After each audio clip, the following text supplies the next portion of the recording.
Which messages guarantee the truth? BD number 9013. July 12, 1965. Even with my immense love I cannot accept you into my kingdom as long as you still oppose Jesus Christ's act of salvation, since thereby you close the gate into the kingdom of light yourselves, of which Jesus Christ alone is the gate. By rejecting him you also reject me, since he and I are one. Only when you understand that I, the infinite Spirit of eternity, became visible to you in him will my love be able to make you happy again, for only then will you acknowledge me in him. Your past sin of apostasy for me can then be forgiven and you will allow yourselves to be illuminated by my strength of love again as in the beginning. The fact that you humans lack the understanding for precisely this great act of compassion by Jesus Christ is also an indication of the forthcoming end, for the adversary has done his job well.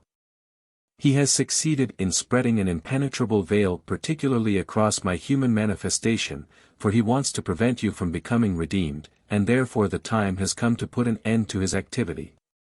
All over the world spiritual movements become apparent which deviate from the truth, for the adversary also asserts his influence from the beyond over people in order to mislead them. And many people give credence to all these messages because they originate from the spiritual realm. But the fact that my adversary can even there still exert his influence on beings who spread untruth and try to transfer it to people on earth, and often also take the opportunity to irritate people, is again due to the fact that they do not turn to me for truthful clarification. And therefore I can only ever say, don't believe messages which do not emphasize Jesus Christ's act of salvation, for they are misguided, even if they contain partial truths.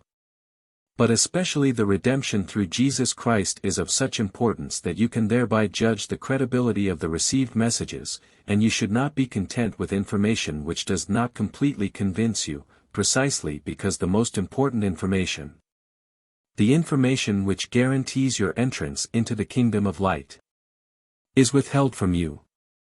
But how can you decide what is truth and what is error if you are not instructed by the one who knows everything and can also truthfully explain it to you?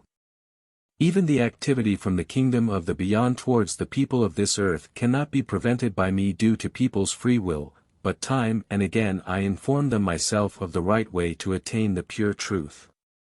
Yet even this working of my spirit in the human being is only the result of the prior redemption through Jesus Christ.